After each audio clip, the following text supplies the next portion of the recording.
Okay, folks, so another 7 days and nights are flowing by. Can you believe it? Our lives are flying past at a pace none of us could have imagined when we were children. We have two amazing guests this week, and because of the potential, we're going to do two of them, which is really, really exciting.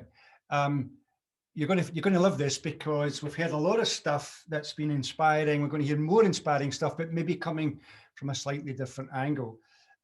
But here we have two authors published who are in our ballpark with the low carb keto thing.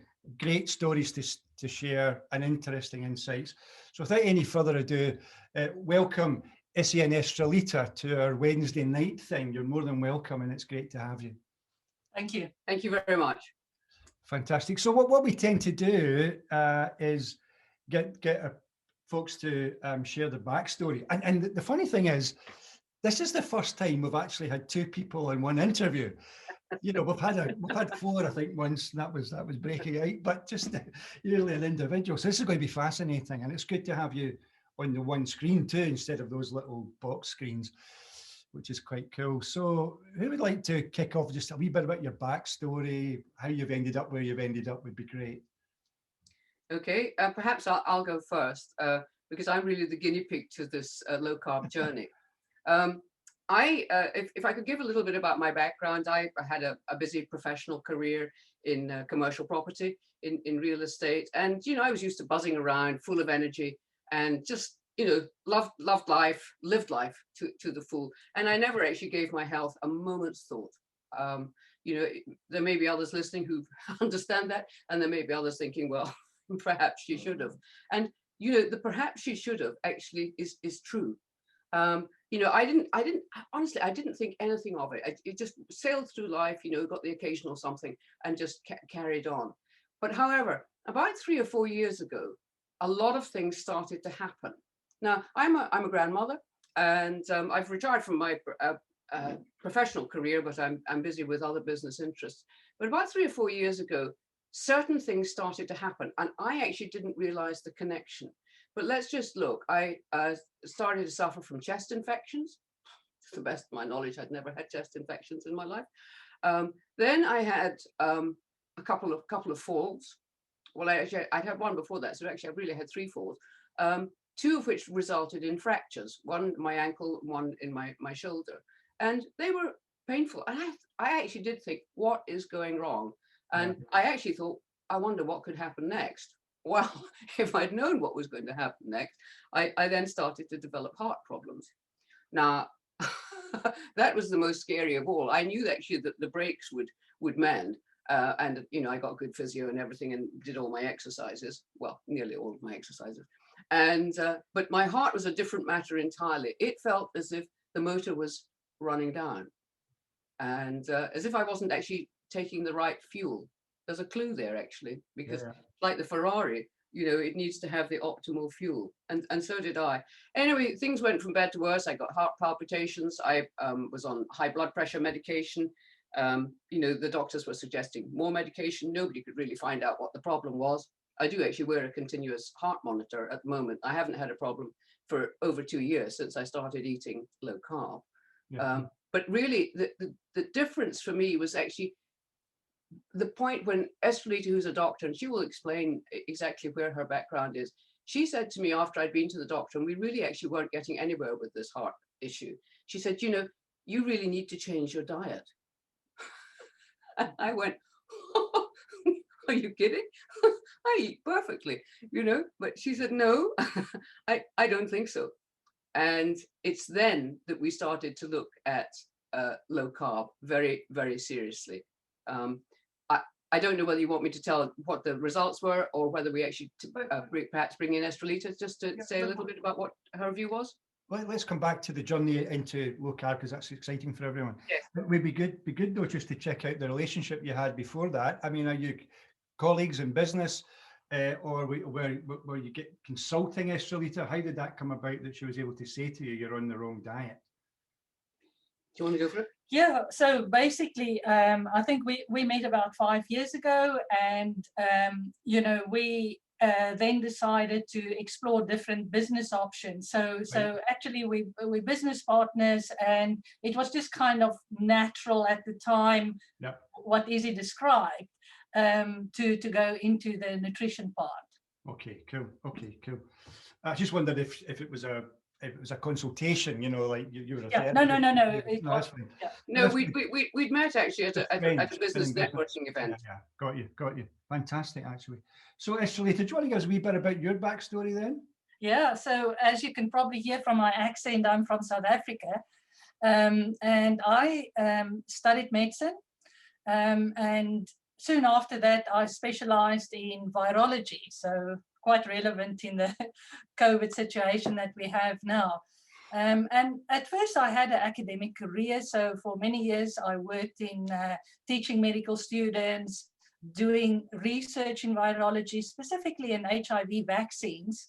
So I've got quite a strong background in vaccines.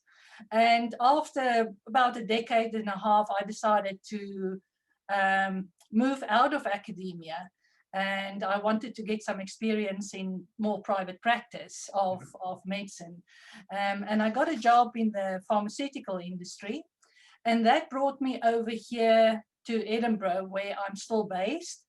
It was a global position, so I traveled around the globe, came to understand the pharmaceutical industry quite well. And I did that for a number of years, and then decided it was actually quite a stressful job. And I would say my health slowly went down over the years, being exposed to, a lot of stress, a lot of travel, a lot of bad eating, not good exercise. And I think that was just the best thing not to carry on with that. But interestingly enough, as we get older, more of my friends and family members started presenting with chronic diseases and really issues. And something that really shook me was when my mom had a very severe stroke. And I started thinking, wait a minute, there must be something that we can do differently to improve our health without all the medications that, seem to kind of just keep matters at bay, but not really addressing the issue. So I started reading about nutrition. Now, something that may be interesting to your listeners is that at medical school, nutrition is not really a subject that's taught to medical students. In fact, I can't remember receiving one lecture on nutrition. And obviously, as medical students, we believe everything that is said about what's the best diet and so on, and what's the basis of heart disease, and you shouldn't eat fat and cholesterol. But when I started reading about nutrition, I realized that, wait a minute, there are other views on what nutrition is and how heart disease develops and so on. At first, I thought, oh, it's a bunch of weirdos.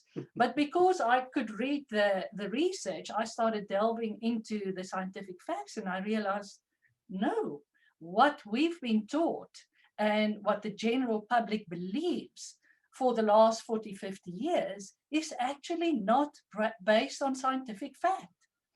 I mean, I then became very interested in nutrition because I also became quite angry because, just to think how this misinformation is actually fueling, chronic diseases really globally, because I think in a global context, this is what people now believe. And I also realized, why is it so difficult to actually address this? Because, it should be easy to say, well, these are not the facts. But then realizing, the strong financial interests of, say, food and drink industry, as well as the pharmaceutical industry that develop more and more drugs for all these chronic diseases, that is escalating because of the bad diet. So that's just in a nutshell how I came from being a virologist interested in nutrition. Yeah, I mean, it's going to be a great couple of hours, I think, between the two of you, you know, both your stories. But I mean, I've put about 2,500 hours in, maybe nearly 3,000 hours in of listening and reading since the last 4 and a bit years.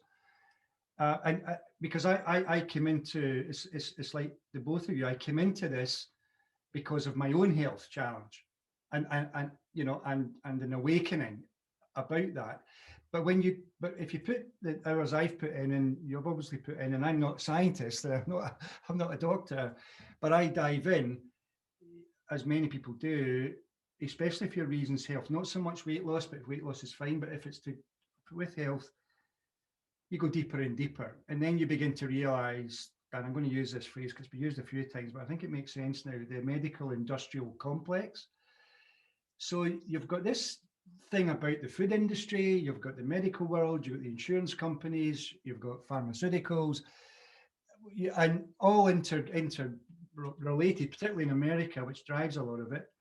Then you begin to realize they've been telling us lies for years about, and I don't think they're telling, I think, like my doctor who will phone me hopefully today, guy's run off his feet. He's a wonderful man, a lovely man. He's a brilliant doctor, but he's got no time, one would imagine, to keep up to date. Never mind. I mean, you said about not being taught anything about nutrition. I kind of feel, thank God you weren't. Because we know who would have sponsored it and we know exactly what the textbooks would be saying. But they're saying the same thing with heart disease, and they're saying, you know, so these vested interests, and I suppose that takes us to where we're going to get to soon, but when you've so many things you've held dear for 50, 60 years that your mother and your father believed in and died with, and you've got, you know, even your kids nowadays still believing it. Then along comes COVID, then you start to think, well, are they telling us lies about that as well? It's inevitable if you're someone who's put the time in. But let's not go there just now.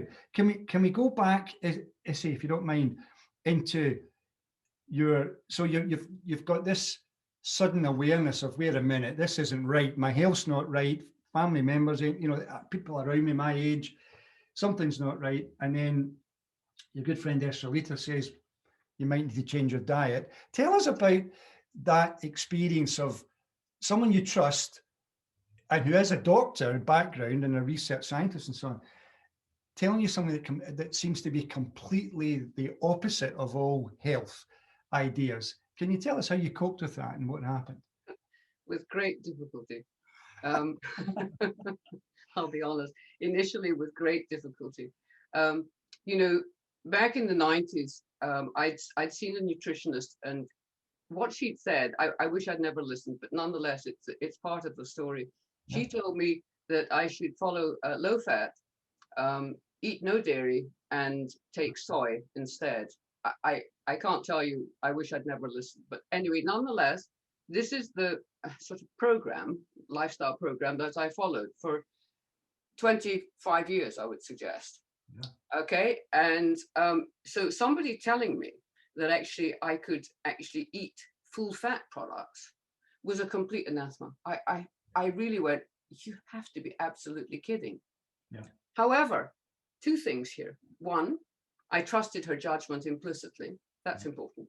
Yeah. Two, actually, in time, I started to revert thoughts to my childhood and the type of diet that we'd had then.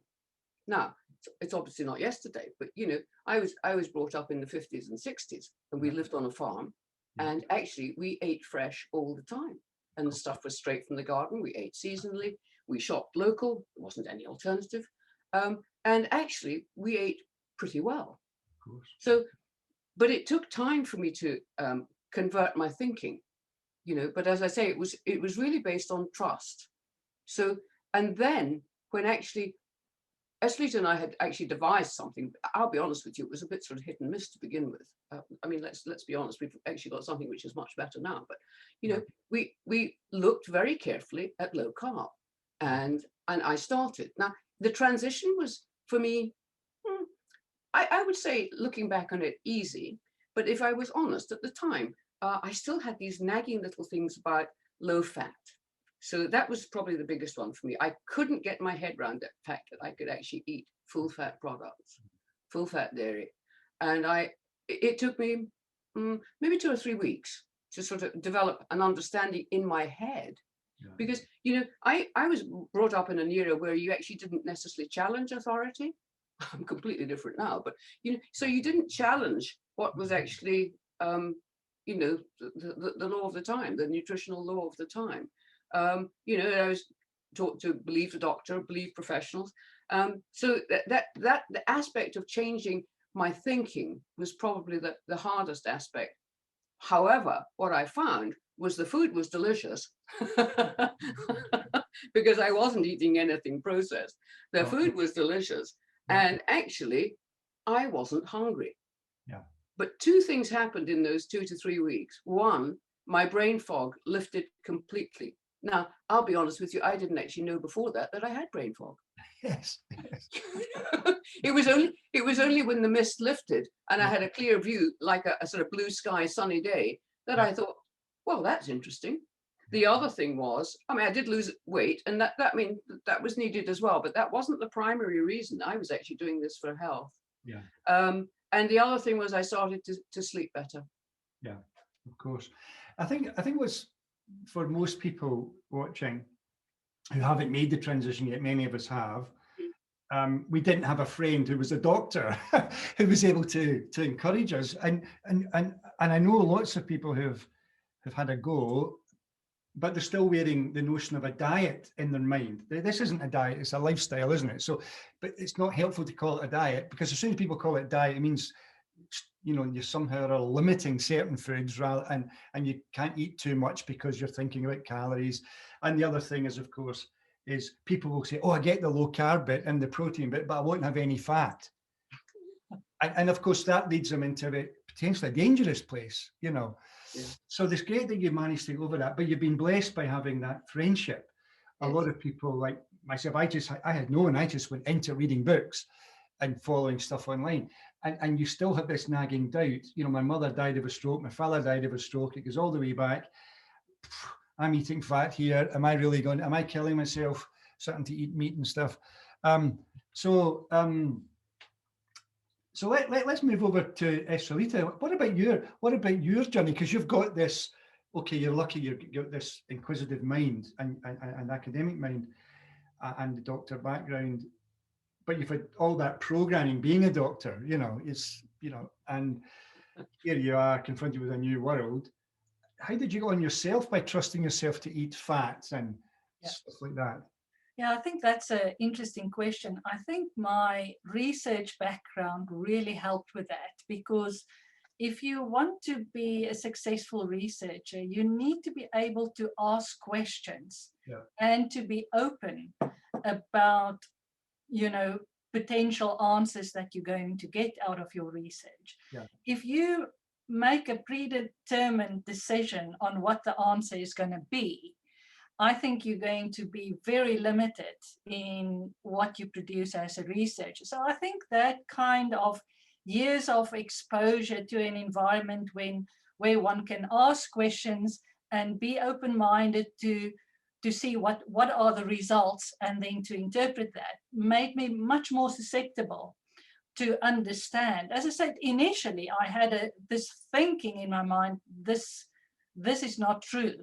But then I thought, well, you know, I can actually research this and make sure from an intellectual perspective if it makes sense. Yeah. So basically, what happened is I had to go back to what they taught us in second year of medical physiology and all the biochemical processes that happen in our body. And I still have textbooks from my student days. So I could go back, read the textbooks and see, well, you know, we've been taught all the correct things, but then somehow from a preclinical environment where we understood what the physiology was, jumping to the clinical environment when they start teaching us about disease, something happened. There was a disconnect. Nobody thought back about the physiology anymore. And we just kind of absorbed all these theories. So I could see that my goodness, you know, we actually learned the correct stuff, but the interpretation from a nutritional perspective just didn't make sense. Wow. And also, I read a lot of books. You know, I read Dr. Malcolm Cambridge's The Cholesterol Con, and I'm an avid reader. So I just started reading Nina Teicholz, you know, The Big Fat Surprise, and so on. And I mean, Gary Taubes writing about sugar, although they journalists and they don't have medical backgrounds, my goodness, they did a stellar job in their research and exposing, but they also had the possibility to expose, say, the links to the food industry and so on, and how that impacts the thinking. And the other thing that was very interesting is, because I was a researcher, you know, we collaborated with private companies, and I know how it works. You know, as a medical researcher, people will say, I am not influenced at all. But I know that those companies pay airplane tickets, hotel accommodation, nice meals for scientists that work with them. And, you know, I was exposed to that environment as well many years ago. I thought it didn't influence how I thought about things. But thinking back, I mean, if you work very closely with a company and the results that you get is not very positive for the company, they can ask you not to publish the results or not to present the data. You know, there are various things that's going on. So, you know, I experienced that. So I can see how that environment is actually pushing medical research into a certain area, specifically because as a researcher, we are very dependent on funding. Yeah. And a lot of the funding comes from the industry. And there are ample examples where this has been recorded and how the industry pushes certain agendas on the researchers. The researchers are happy to comply because it means that their research is being funded. Yeah. And they get publications. So we can go on and on. But all of these things came together for me, and I understood that environment much better. Yeah. I mean, there's so much we can cover here, but I'm aware of the pressing nature of the zeitgeist in terms of the vaccine, given that you've had so much experience. I think if we wouldn't talk about COVID till the back end of an interview, but let's bring it right up front if you don't mind. And the reason is for the watcher viewer is we're going to split this over 2 weeks, and you know there is a degree of urgency for many people because they're about to get the phone call. I've had the phone call. I've got a call. It will happen at some point today to take it further. So tell us a little bit about vaccines. The thing that's going to be very interesting here for people is here's a medically trained doctor, a researcher, a scientist, if you like, worked in pharmaceuticals too, has discovered the low carb thing, you know, finds the lies, shall we say, follows some of the people we've all followed and probably want to interview and have interviewed. So one would probably expect for you to have a certain view of the vaccine. And much to my astonishment, when I was talking to you the other day, it's not that at all. So this is really exciting from the point of view of a lot of us, because a lot of us do have genuine concerns about it, shall we say. With our own health journeys and having to stand up for ourselves against doctors and beg to differ and all that.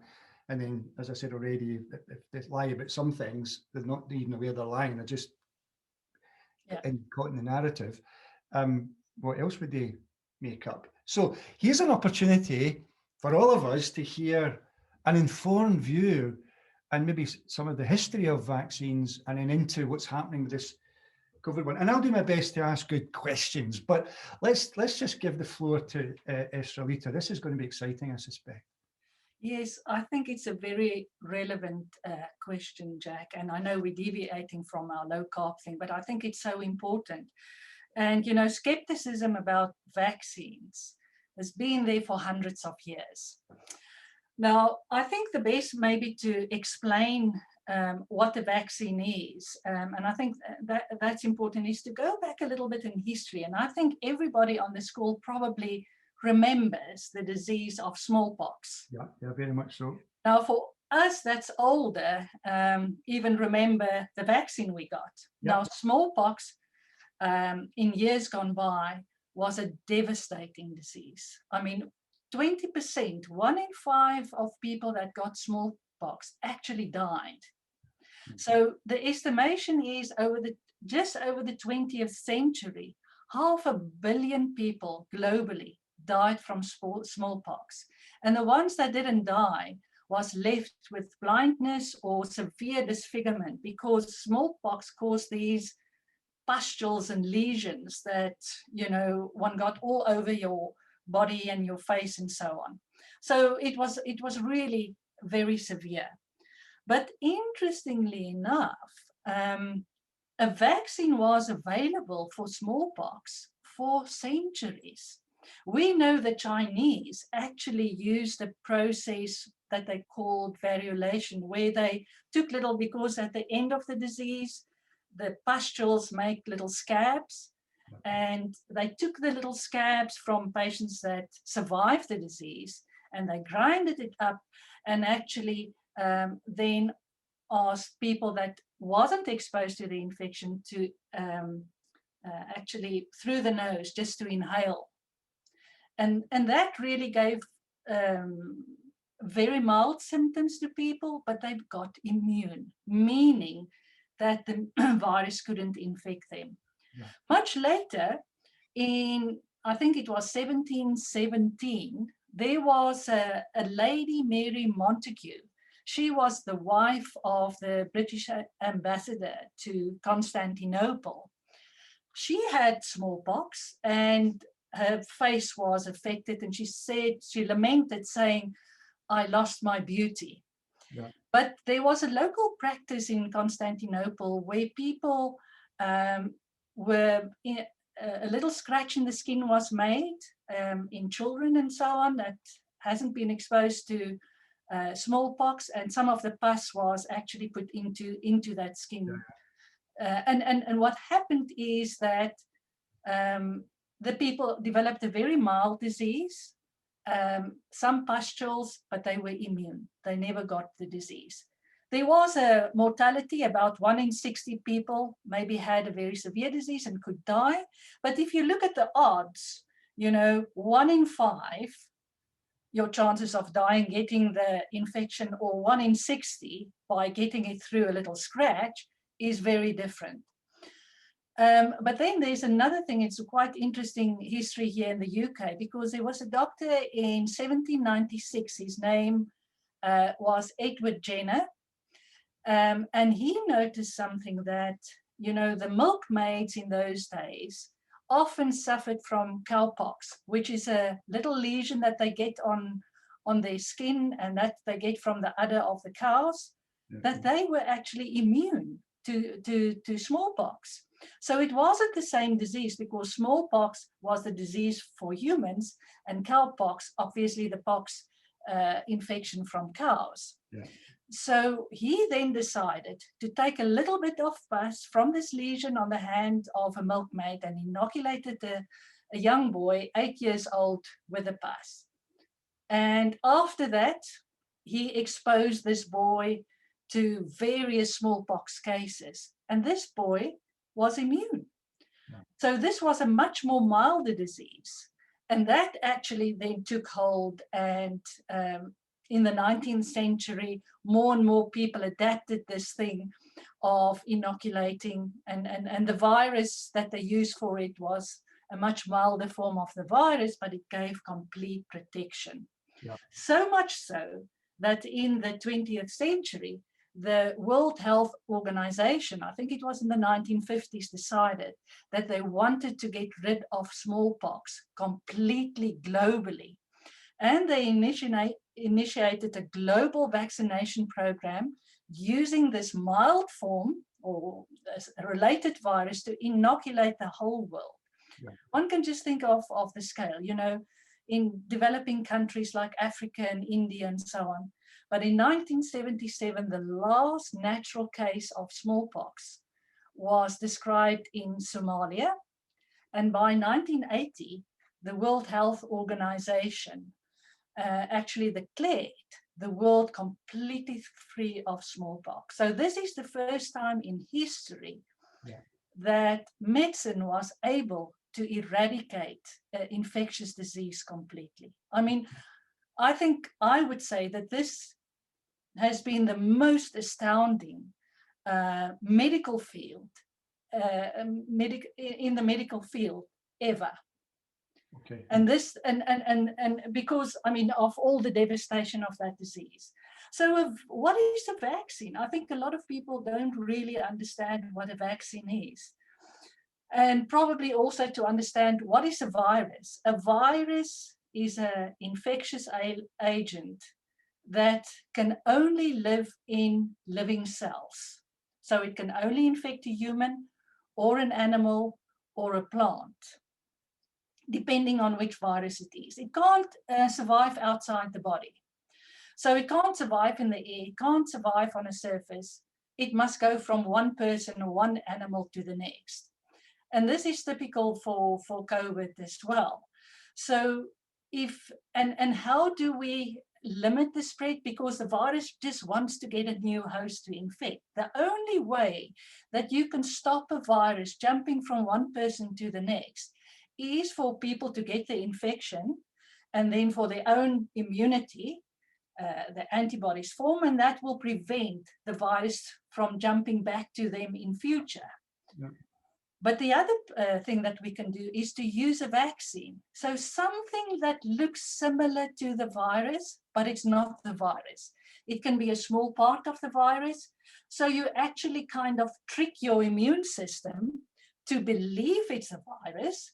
It will still generate immunity to that part of the virus.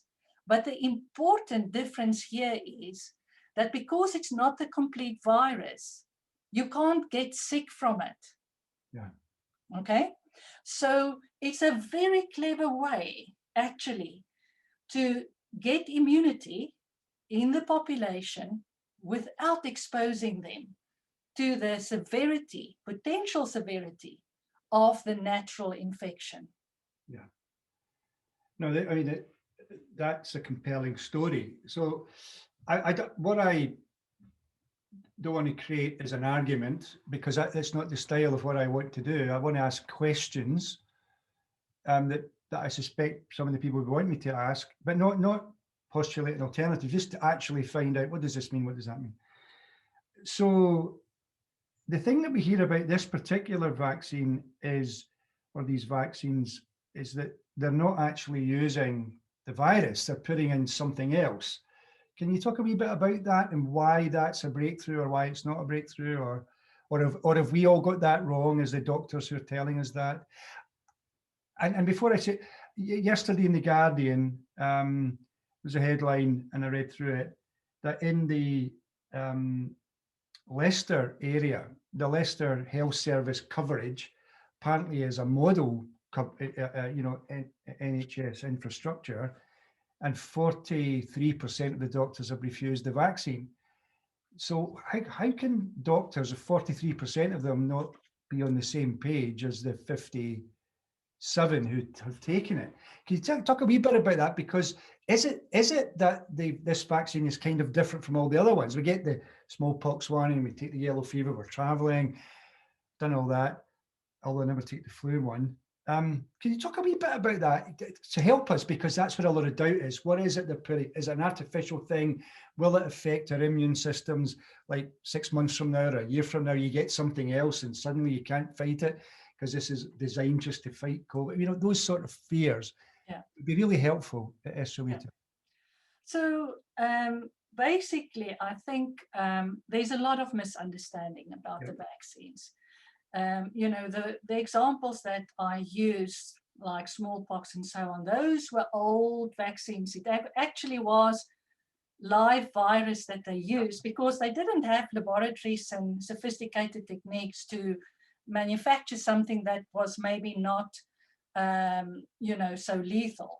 So, but in the 1950s and so on, with polio specifically, they started to, at that time, the medical community and the scientists were able to start to grow viruses in the laboratory, to propagate them in cultures, live cell cultures. Some of the viruses, like the flu virus, grow in eggs, chicken eggs, and so on. So they learned how to do this. And because they could then, under controlled circumstances, produce the virus in the laboratory, they could then get the virus out of wherever they were growing it and expose it maybe to chemicals to kill the virus, so it will not be infectious. But the proteins of the virus that generate the immune response, you could extract those and put that into a little vaccine that you inject into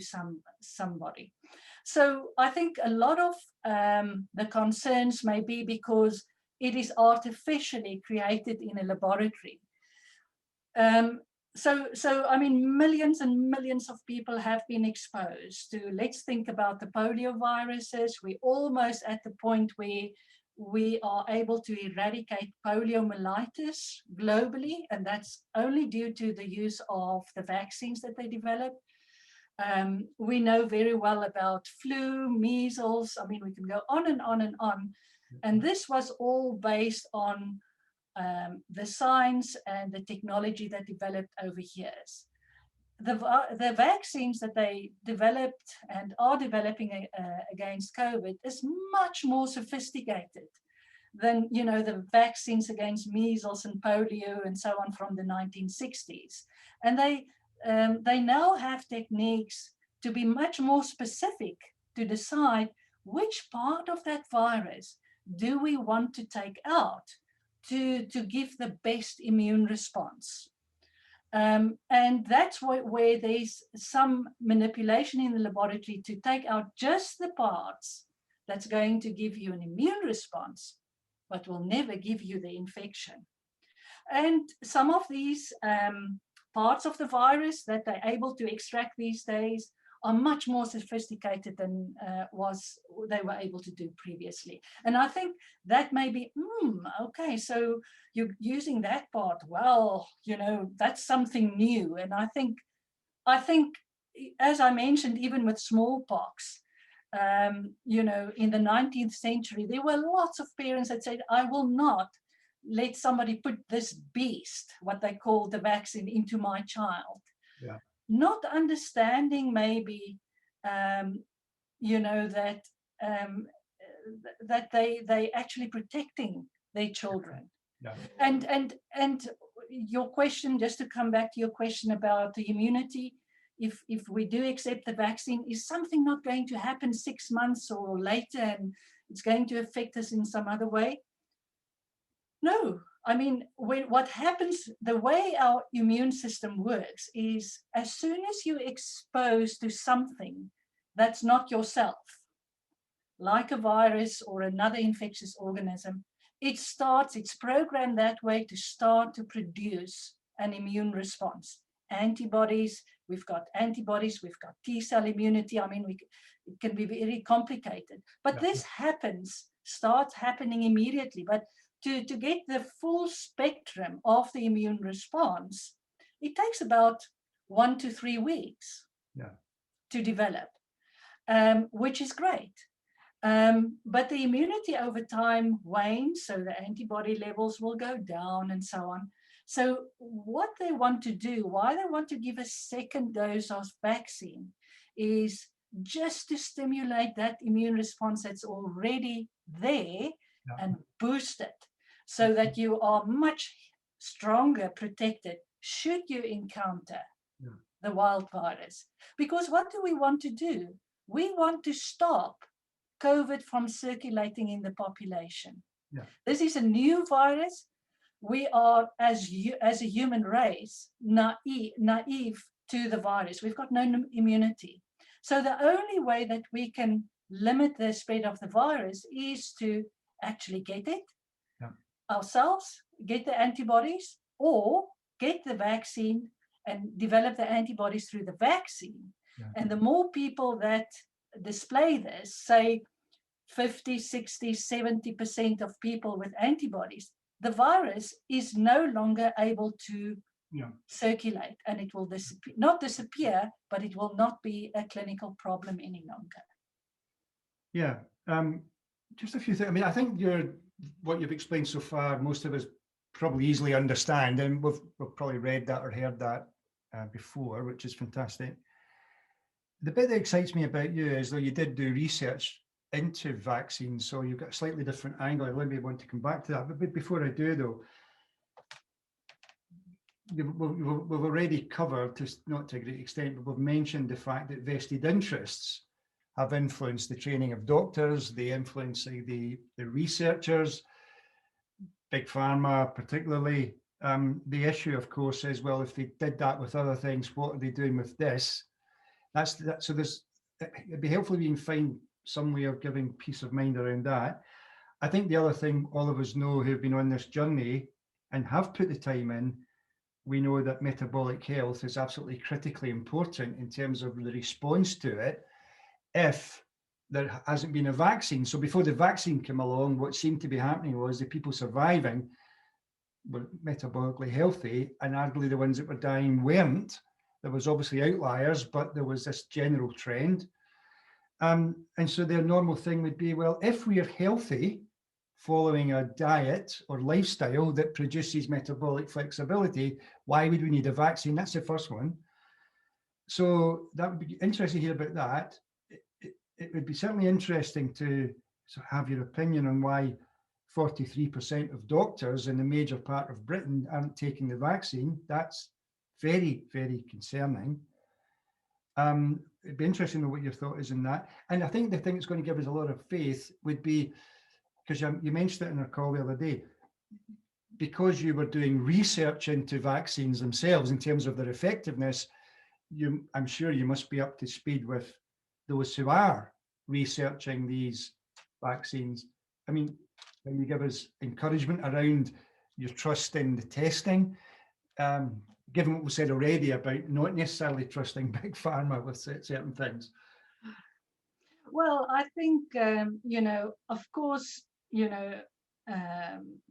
we are very skeptical about the industry, and I get that. Yeah. But somebody must produce these vaccines, which are very different from drugs. Drug you need to take every day, and it's just about symptoms. A vaccine is actually about prevention, which is very different. Yeah. I think there's a lot of complacency, especially in the Western world, and certain groups, and some of them may actually include medical doctors, about the use of vaccines, because it's not an urgency any longer. Most of these childhood diseases that were devastating, in the 1920s, and our great-great-grandparents, I mentioned smallpox, I mentioned polio and measles. Children died from it, from polio.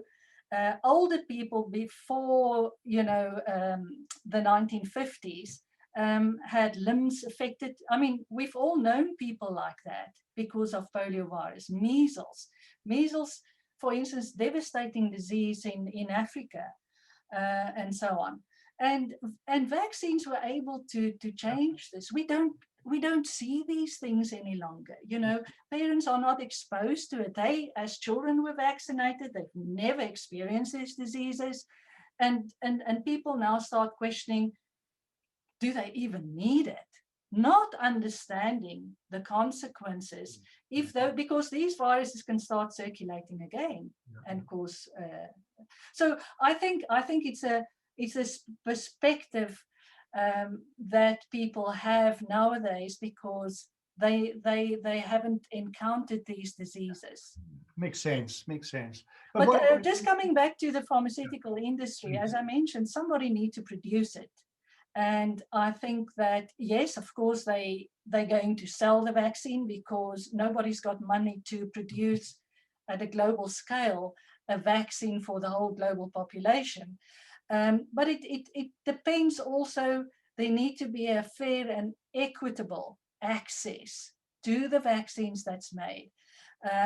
You know, we can talk a lot about what's the access of developing countries to the vaccine, because they need it as well, but they don't have the funding to pre-book or pre-buy, like here in the UK, the vaccine. So those are all ethical questions and so on, which is quite tricky. But, you know, as I say, somebody need to produce it. Yeah. So again, going back to your own natural skepticism as a research scientist. So we get all the arguments for vaccines and so on, and your perspective on the fact that we've never experienced these diseases because of vaccines makes sense. So we're not at the point then. So we are skeptical about, for various reasons, the food industry, the pharmaceutical industry, the pressure on research projects, blah, blah, blah. Now we have a vaccine a few months after the thing shows up. It's in our arms. Do we need it if we're healthy or metabolically? And if we do, again, going back to what I'd like to help us with, you know about the testing of these things. What's convinced you that it's safe? And presumably you're taking it when you get your turn. Yeah. Well, I think that, you know, vaccines need to go through a lot of testing before they can be released. Yeah. Now, you know, since the 1960s, companies have started producing vaccines. So it's not just that the COVID vaccine has only had, say, a year of development and now it's available. That's based on testing of similar kinds of vaccines for decades before. So we already know that this type of vaccine has been through safety testing, and they do it very thoroughly. They do safety testing in the laboratory, in animals, and so on. So, you know, that already helps to understand that the specific construct will be okay. So they just need to put a new part of the virus into something to test it. So you don't have to, it's not reinventing the wheel, you know. And the other thing is, talking about the pharma companies, let's not throw out the baby with the bathwater. You know, there are things that they do that we all know that's not good, but we shouldn't say because they develop statins and anti-cholesterol drugs and blah, blah, blah, that vaccines now is the same thing, and we just throw that out, because I think we're actually shooting ourselves in the foot. Now, just sorry, Jack, just to come back to your question about we're metabolically healthy, we're following a good diet. Why do we need the vaccine? Well, I think it's also a personal choice. I mean, if you want to take your chances, the COVID virus is not so lethal as smallpox. You know, I think the mortality, and it depends on the studies that's been done, is from 0.1% to 1% of general public. But if you then go, the older we get, the higher the mortality becomes. So if you are, say, over 70 or 80 years and you say, I want to take my chances, your chances is probably not going to be as good as somebody that's 20 or 30 years old that's also metabolically healthy. But the other thing about the vaccine that we just need to take into account is that if you refuse the vaccine, you keep the pool of susceptible individuals in a certain area or a country higher. So the vaccine, the more people that take the vaccine, the quicker we're going to get rid of the circulation of the wild virus. We need to get our economy back. We need to get children back to school. We need to get on with our lives. This is not good. This lockdown and what it does to people in the long term is very bad for society. And we have not just a responsibility to ourselves, but to our community as well.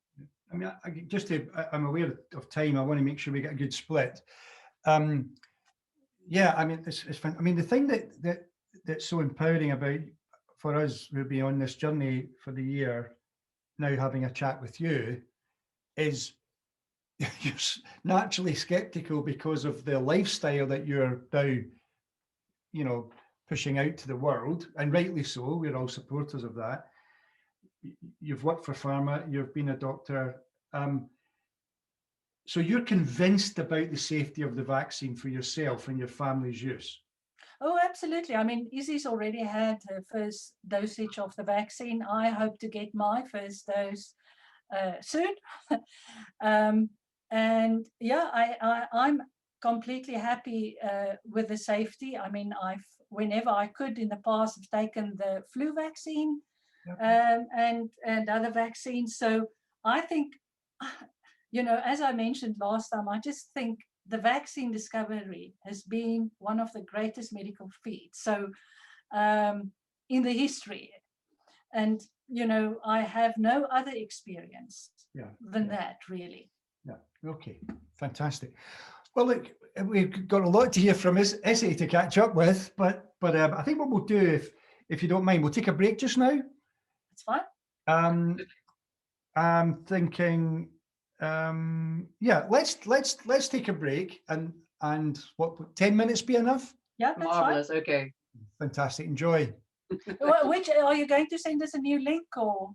No, we'll just stay here. I'll just okay. Just leave it on the screen. Fine. Okay. Great.